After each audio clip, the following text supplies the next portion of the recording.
And now your host, Noreen McClendon.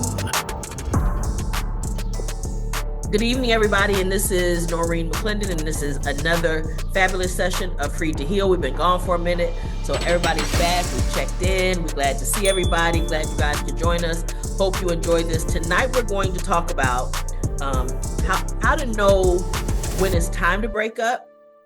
And I don't know how much time we'll have to get to how to actually do it, but we're going to start this conversation with the focus particularly for people who have been incarcerated, because and I want to say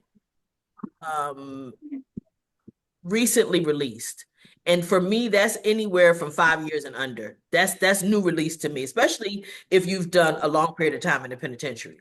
If you've been out less than 5 years, and there is a lot that goes into getting yourself back on your feet, reintegrating into society. And it's very, very important to focus on things that for yourself, and making sure that you're getting on your feet. And it's just difficult to maintain some kinds of relationships. But I always love it when the topic is chosen by the participants at Free to Heal. So I'm really excited about this because this means that you guys are going to participate. Those of us that are here, we got Miss Di with us. We got Darius tonight. We got Chester, DW, Harry, and Terrell. And so what I want to say to you guys, I need you guys at any time, just chime in when you have something to say. When you're not speaking, I am going to keep you on mute so that there's no feedback, because I just want to make sure that people can hear what we're saying clearly. But the first thing in anything that we do at Free to Heal, we're going to go back to you. We're going to start with you. So how do you know when it's time to break up? You got to know yourself. You got to know what isn't working for you, right? What is it that's not working? Why is it that you want to end the relationship? What makes you think that it's time to end the relationship? Because there's something going on. It could be a variety of things. Like, is there some relationship deal breaker? You know, we talk here at Free to Heal all the time about non-negotiables, things that are absolutely, like for me, my non-negotiable is dishonesty. I can't do a lie. I can handle almost anything bad. True. Tell me the I just need to know. Want to go get it? You know what? I'm gonna mute you, Harry. Harry, mute. Harry. Harry. Harry. Can you hear me, Harry? Okay. I need him to mute, and I muted him and he unmuted. Anyway, I love my people. But so for me, I can handle almost any bad thing, but let me make my choice. Don't make that choice for me. And that, because I can't function if you're telling me it's this and it's really something else. Right, because I'm seeing a whole different picture. And I'm gonna know. Mm-hmm. Right. The other thing lying to me does is makes me think that you think I'm stupid. And I don't know whether that's ego or what that is, but my stuff don't like that. She don't like that. Don't play me like I'm stupid. So, and especially I think too, because I've always had this thing where if I knew what your problem was, I could give you a pass on a whole lot of stuff. You know what I'm saying? Fix it. I can fix it. No, you cannot fix it. Yes, now we know. No, but that's what you tell yourself. Well, yeah, you can at least help, right? Yeah. You can at least help you get somewhere in a better you know what I'm position. Saying? Yeah, to fix this problem you have right here. Right, but that don't mean it's gonna get fixed. So, don't mean nothing. So if you lie to me, those are deal breakers. Then there are things that are there could be a change in you or your partner's mentality, like you've grown up. Relationships sometimes last a while, and people evolve. You Right. know, we evolve. There are things that we learn, get more information about, things that we didn't know that we now know that cause us to function different. We can have different experiences. I can tell, like, when my mother, I went away for the weekend and came home, and my mother was gone. She died, had a stroke the weekend that I was away on a cruise. And when I came back, I just didn't have a mom. Well, that changed me in a way because it showed me how life is precious and you can't count on anything. And so I began to move a little bit differently. I began to move in such a way that I appreciate every day. And so that was a huge change for me, actually. And so those kinds of changes and things can actually cause you to be different or cause your partner to be different. And because of that, we shift. And if the other partner doesn't shift with us, or they can't adjust to the shift, Yes. it can be cause and a valid reason to end a relationship. It could be an ongoing issue. It could be something that happens consistently, and every time this happens, right? So with that being the case, that could be a reason to end a relationship. But the reason you got to know yourself is if you don't know what it is and why you want to break up, you can't explain it to the person that you're breaking up with. Mm-hmm. And if you're in a relationship with them, and I don't want this to be, we're talking about if you are in a relationship. I'm not talking about somebody you hit and quit. I'm not talking That's not a about relationship. that. It's not a relationship, right? I'm talking about at whatever level that you have allowed this person to believe that you guys are connected is a level, at a certain level, that you owe them at least to say to them face to face, right? None of this text message and all that. That's childish FaceTime, man. and it's coward. Someone got Huh? sick of it and all that money. So when you have these circumstances, but you got to be able to explain it, and I think you need to understand it for yourself, so that you can explain it to your partner. But are there any questions or comments about what I said so far? Anybody want to chime in? I just want to open it up for you guys to go from where we started. Hello? Yeah. Can you Uh-huh. hear me? I can. Yes. Like what you said, relationships, how do you know when it's time to break up? I think you'll know when you start having a lot of friction with each other. You nitpicking with each other. You starting to disrespect each other. Each little thing have you rattle with each other. But I think also before you get to that, you have to learn that person and be able to have talks. And I think a lot of times we don't. I think a lot of times we take each other for granted. Whether it's man or woman, whatever. And I think that we have to be willing to say what's on our mind, if it hurts the other person's feelings or what. And that's my take on it. It's like right now, me and my girl, we going through some things and we take breaks, but I be like, what is a break? This is my woman. I love her, and I'm not going nowhere, but I want to be able to work through situations, because we have a lot of history together. And I think, you got to be able to be like, get to know that person and knowing if whatever this person does, are you willing to tolerate it? We have to be able to tolerate each other. You got the good and the bad. Simple as that. And just like Darius said about, Terrell said about cooking. Your girl can't cook. But if I can cook and she can't cook, I'm going to teach her how to cook. Right. You know what I'm saying? Because this is the person I want to be with. You know what I'm saying? So, I think it's about a lot of understanding and communication. Well, what Chester, what was, good about what you're saying is the fact that, but at the beginning of it, right, you got to know what you like and don't like, right? You got to know, and it starts with you. Your ability to do or say anything starts with you, right? So because again, you can't even communicate issues if you don't know what's bothering you. Because I know there have been times for me where it's like something is getting on my nerves and I'm irritated, but I don't really know exactly what it is. I don't think that's the time to try to approach my partner and say, this is what you need to do. This is not the time to do that, right? Because I can't explain it, and the only thing it's going to do is potentially lead to more confusion, right? So until I can digest for myself what it is, I owe my partner to be willing to check me, right? Start with me, and be able to understand me and all that before I start trying to deal with something else. Because sometimes I had a situation recently where some of my old baggage, my old traumas, things that I've truly healed from, they rose up like in a situation.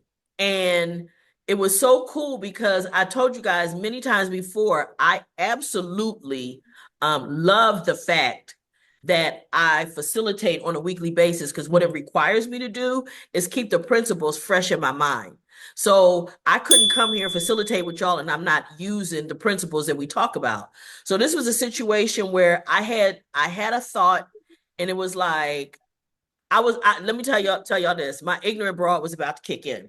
Oh, a motherfucker don't do this, da, da, da, da, da. That was where in my head, because of my own insecurities, where I was ready to go. But this person didn't deserve that. So what I had to do is I had to say, wait a minute, check you now. They done already said this and this, this, and that, and you can take it this place. No, that's a you issue and not them. But I had to acknowledge that. But again, I had to know me well enough to know that I'm in my old shit, because I've said to you guys before, just because you heal from something doesn't mean it's not going to rear its head at you again to test you, to make sure that you're over what you think you're over. So I've had to learn that. But Terrell, I saw your hand up. I just wanted to say, basically, like you said, you have to know yourself and give yourself grace. And just like Chester said, if it's made up in his mind, that's just going to be his woman. That's what he wants to figure out that time. What is enough time for us to be, what is our break? You know what I'm saying?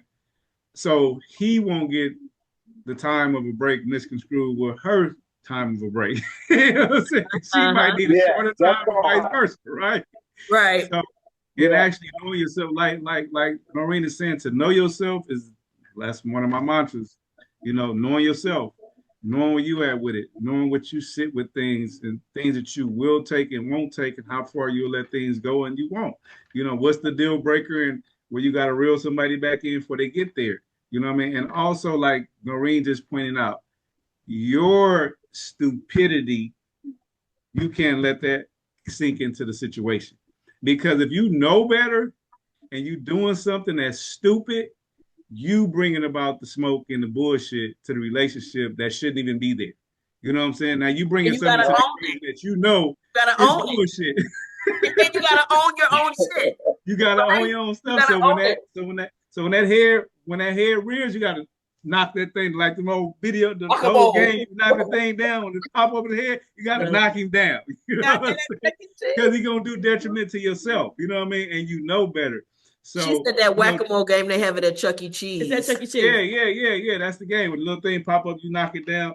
You have to keep yourself checking. Look, self-checking is the best tool you could ever have. Yes. I cuss myself out a lot because can't nobody else talk to me like that. But I'm gonna cuss myself out to check myself. Be like, man, you stupid. The fuck, you tripping. Fuck? No, hell no. Right. No, like shit. Yeah. You tripping, dude. Get your head out your ass type shit. I talk to myself crazy because it's the reality check. It's the self-check. You know what I'm saying? Before it even goes past me. So I can articulate myself and use my transferable skills about how my emotions or whatever it is and display that to the person I want to display it to. Or hold back until I'm cool enough to display that. Emotional intelligence and speaking your feelings and your emotions, it's a gift to that, but you have to hone it before you just speak out. If you'll lash out and say the wrong shit, well, and that's why the first step is to know who you know yourself and know when you're being triggered by something old or whether this has something to do with it. And one of the things that I believe wholeheartedly is that the key to longevity in a relationship is the commitment to being in the relationship and not being afraid. Let me just fit because both parties got to decide like Chester, you said, I'm not going nowhere, Right. right? You are committed That's to our making check this up. relationship work. And if she's Matter of factly, I no ain't matter going. what the challenges are, you guys will stay in that relationship because you're going to work through. Everybody will be able to compromise. Right. You'll work on the communication. You'll work through those things because you're committed to making sure that the relationship is thing. What was you gonna say? The first one is you have to be always willing to say exactly how you feel. It might don't come off to the next person the way you might think it's going to come off to them, but you have to always be honest with yourself and say exactly how you feel. Trust me, that always helps a longer way. When you're holding back, saying, "Well, I don't want to say this, I don't want to say that." No, you need to say exactly how you feel so the next person would know exactly how you feel it. Because I don't want to walk around assuming how you feel if you don't say nothing. And it also will cause you to hold on to things and build resentment. Right, that's what Like you low-key said. resentment. And there's always like Say this it. low-key fire, that's there, that's like, this is not good. So it's important to be able to express those things. So now these are some of the common valid reasons to break up. Abuse of any kind on either part. And I want to, and I gotta say this at the top of these issues. These are both men and women. Okay. This is not, a lot of times people think only men abuse women. That's just not true. But it's all kind of abuse. It Physical is. abuse, mental abuse, spiritual abuse, Emotional, abuse. That's all kind of abuse. financial. Abuse, all the abuse, any kind of abuse. Psychological. Yeah, it's not mental. tolerated in the relationship. If you want to be in a healthy relationship, that's not tolerated at Yeah. all. You shouldn't tolerate that because that means you're mixing and playing with my emotions and my feelings, and that's abuse. And the thing of it is that no matter at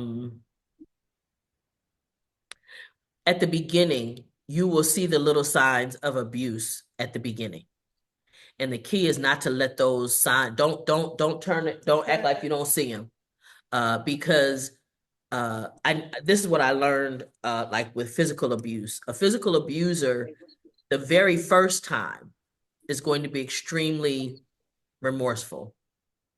But it gets easier and easier and easier for them to be physically abusive after that. And that's true in all forms of abuse because there's a little bit of testing to see how it's going to go. And this becomes really important with people who have spent a lot of time incarcerated because people have, in my experience with people that spent long periods of time incarcerated, they're so grateful to be out and to have another chance and to have another opportunity and they don't like to make waves. There's a lot of feeling of, I'm just great. I'm lucky to be here. I didn't have to be, so let me go along to get along. And that's not good. That's not good. And so little disrespect leads to large disrespect later. And that is often abuse. It's abusive. So that's one reason. When it's not a healthy relationship, when it's not balanced, when one person has more control than the other person, that is not, it's a reason to get out of it because that is the very definition of healthy. It is the very definition. If only my wants, what I want, where I want to go, what I want to do, what I want to eat, what position I like sexually, if all of that's only all about me, I want to live over here. Yeah, I decide where we live, all that stuff, what we drive. Listen, that is not a healthy relationship. And that is a reason to get out. But again, you got to know which of those things, because see, everybody's threshold is different. Right. There are some women who say, under no circumstances could they forgive a man who cheat. That's not me. I'm just not that person. A lot of it depends on how you handle it, how I find out, yada, yada, yada. And some women, it is a non-negotiable. It just doesn't work. So again, everybody's threshold is different. I don't need to look at Di's relationship and say, well, I shouldn't accept or tolerate, because that's her. This is me. Me and her are good friends, but we don't dictate what each other put up with in relationships. At all. We're two different people. So, but the healthy part of the relationship is important. Another thing, when it's toxic, and that's such a loosely used term now, right now, right? Everybody use it. But what is toxic? You know what I'm saying? What is that? Is what I will say for me is when there's always something. Bickering back every When there's thing. always something, you can never Okay, go good a morning. month without an issue. It's drama, the drama of it all. I like, okay already. Like, why can't we just have fun? Why can't we just get along, be in relationship and all that, and function without there having to be an issue? All We the need to time. talk. I know that's one of the things men hate to hear. We need to talk. No, honestly, I'm gonna tell y'all some real stuff. Uh-oh, And, wait, and this hold and this the is presses, everybody. Hold the presses. and this is from a man of incarceration and a man who sees a lot of relationships and deal with a lot of people in relationships. Women don't want to hear that we need to talk. Because the thing about it is this: as a man coming home from prison, I want clarity. I don't want no smoke. I don't want no drama. You know what I'm saying? If you are toxic, I don't want that toxic trait coming over here. But I have seen a lot of women who don't want to communicate effectively. They want to do it how they want to do it. They want to be toxic whenever the hell they want to. And when a man say, "Hey, babe, can I talk to you?" It's an instant attitude. What we got to talk about? Hold up, or I don't want to talk now, because they know they done did something wrong or something needs to be addressed. Not that it's going to be a breakup or you didn't seal the deal break, but it's an accountability coming, huh? Yes. And I've learned Accountability. that women's egos are much bigger than men. You know what I'm saying? And when a woman is dealing with somebody coming out of incarceration, her antennas is different than somebody who's been on the street.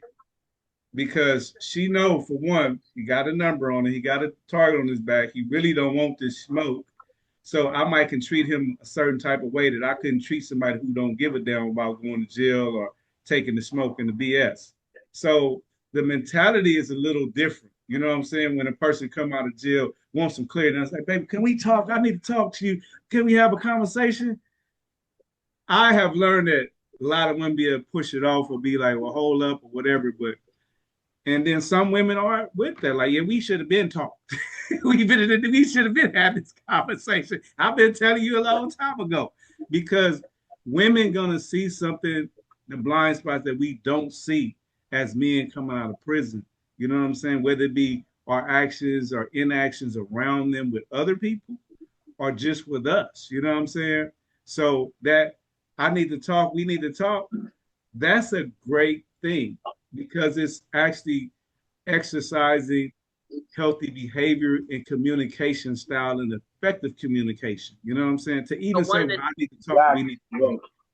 One of the things that just occurred to me is we're talking about the difference between a mature woman or man and an immature one, right? So that matters too, right? So we're talking about maturity definitely matters, right? So we're talking about a lot.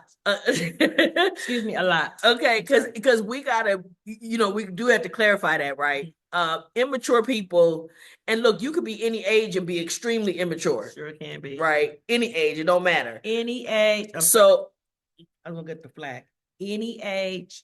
I think she's co-signing. So yeah, when we talk about the difference between a man and a boy, or a woman and a girl, it does matter. It does matter. And I always tell you guys, it's in the selection process.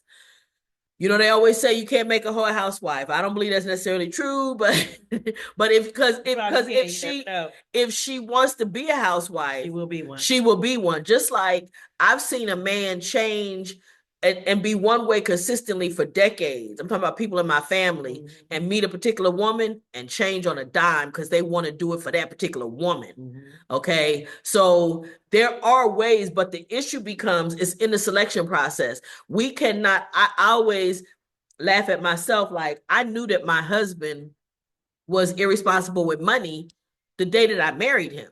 I knew that. But I wanted to have a nuclear family. But how did I have the nerve, the unmitigated gall, years later when we were behind in the rent. Well, you knew you went on maternity leave and you knew you had your money, but he didn't. How you gonna be mad? Here go the flag. What's wrong with you? Why are Flag. you tripping on him Exactly. when you knew that he was How many times you had irresponsible? to bail him out? That's all I'm saying. You knew that already.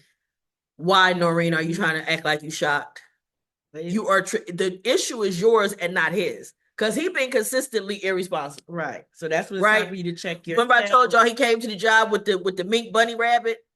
Okay, yeah, I don't give a damn about no damn mink. The DWP don't take mink bunny rabbits as payment, boo-boo. And I need electricity. No, wait, this is my favorite, electricity. I need some electricity. I can't have, you know what I'm saying? I'm being... Look, you ain't been waiting to burn them candles?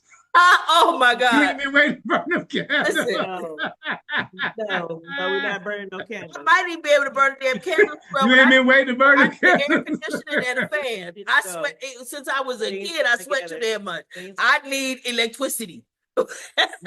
The Frigidaire need to be working with the freezer and the ice cube. You understand what I'm trying to say? I need cold juice. I need eggs. You know, there's some shit I need. Well, we ain't boiling no water for the hot water. No, we're not. Not doing it. I don't want to boil hot water. I might burn myself. I need to see. That's the thing. What if I burn myself? What if I split?